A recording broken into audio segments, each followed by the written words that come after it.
বন্ধুরা,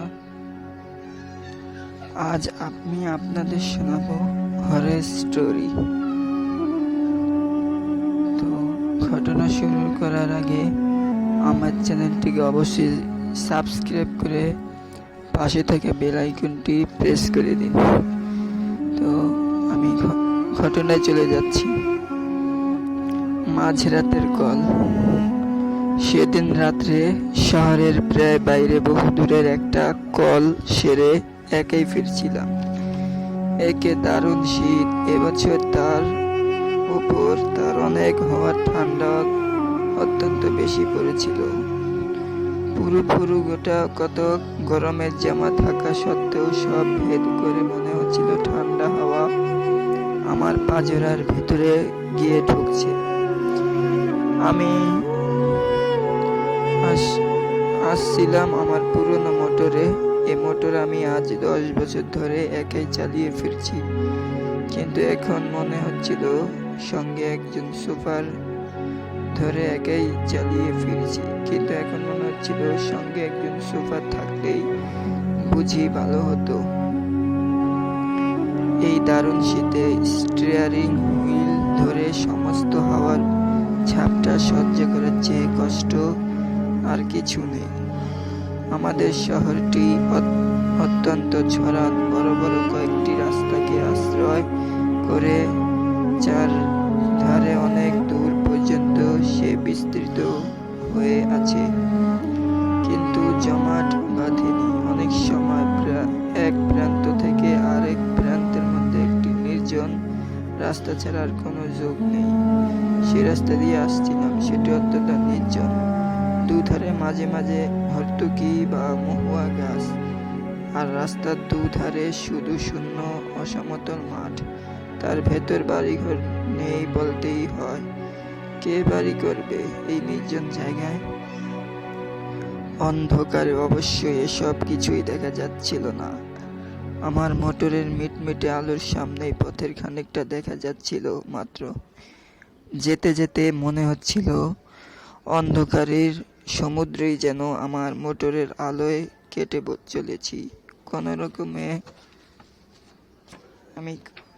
রকমে শীতের দারুণ এক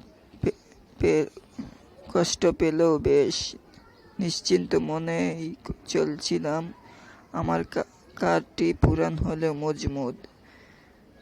বেয়ারাপনা সে করে না। আধা ঘন্টার মধ্যে বাড়ি পৌঁছে গরম লেপের মধ্যে আরাম করে যে শুতে পাবো এ বিষয়ে কোনো সন্দেহ ছিল না।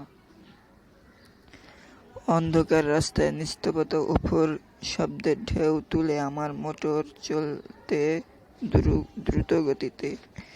নিজেকে যথাসম্ভব আবৃত রেখে ভেতরে বসে সমস্ত চিন্তা পরিত্যাগ করে আমি শুধু আমার গরম বিছানাটার আরামের কথাই ভাবছি। ডাক্তারদের মতো পরাধীন আর কেউ নয়। তবু মনে হচ্ছিল একবার বাড়িতে পৌঁছতে পারলে প্রাণের দায় ছাড়া শুধু পয়সার জন্য আর আমার কেউ বার করতে পারবে না। এখন কোনো রকমে 20-25 মিনিট কাটলেই হয়। কিন্তু হঠাৎ অপ্রত্যাশিত এক ঘটনায় সুখ স্বপ্ন ভেঙে গেল। আমার একান্ত সুস্থ সবল মোটর থেকে এক অদ্ভুত একরকম ধাতব আর্তনাদ করতে শুরু করেছে। মোটরের এরকম আচরণের কারণে খুঁজে পেলাম না।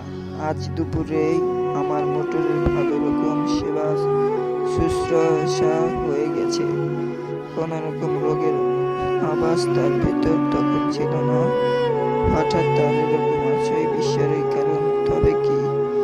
এই শীতের রাত্রে অন্ধকার নির্জন এই পথের মাঝে মোটরের এই বেয়ারাপনায় সত্যি ভীত হয়ে উঠলাম। এখনো প্রায় 7-8 মাইল পথ বাকি। রাস্তার মাঝে মোটর সত্যি অচল হয়ে গেলে কি করবো কি? বন্ধুরা, আজ আমি আপনাদের শোনাবো হরর স্টোরি। তো চ্যানেলটিকে অবশ্যই সাবস্ক্রাইব করে পাশে থেকে বেল আইকনটি প্রেস করে দিন। তো আমি ঘটনায় চলে যাচ্ছি। মাঝরাতের কল। সেদিন রাত্রে শহরের প্রায় বাইরে বহু দূরের একটা কল সেরে একাই ফিরছিলাম। একে দারুণ শীত, এবছর তার উপর তার অনেক হওয়ার ঠান্ডা অত্যন্ত বেশি পড়েছিল। পুরো গোটা কত গরমের জামা থাকা সত্ত্বেও সব ভেদ করে মনে হচ্ছিল ঠান্ডা হাওয়া আমার পাজরার ভেতরে গিয়ে ঢুকছে। আমি আসছিলাম আমার পুরনো মোটরে। এ মোটর আমি আজ 10 বছর ধরে একাই চালিয়ে ফিরছি, কিন্তু এখন মনে হচ্ছিল সঙ্গে একজন সুপার ধরে একাই চালিয়ে ফিরছি কিন্তু এখন মনে হচ্ছিল সঙ্গে একজন সুপার থাকলেই বুঝি ভালো হতো। এই দারুণ শীতে স্টিয়ারিং হুইল ধরে সমস্ত হাওয়ার ঝাপটা সহ্য করার চেয়ে কষ্ট আর কিছু নেই। আমাদের শহরটি অত্যন্ত ছড়ান, বড় বড় কয়েকটি রাস্তাকে আশ্রয় করে চার ধারে অনেক দূর পর্যন্ত সে বিস্তৃত হয়ে আছে, কিন্তু জমাট বাঁধেনি। অনেক সময় এক প্রান্ত থেকে আরেক প্রান্তের মধ্যে একটি নির্জন রাস্তা ছাড়া আর কোনো যোগ নেই। সে রাস্তা দিয়ে আসছিলাম, সেটি অত্যন্ত নির্জন। দুধারে মাঝে মাঝে হর্তুকি বা মহুয়া গাছ।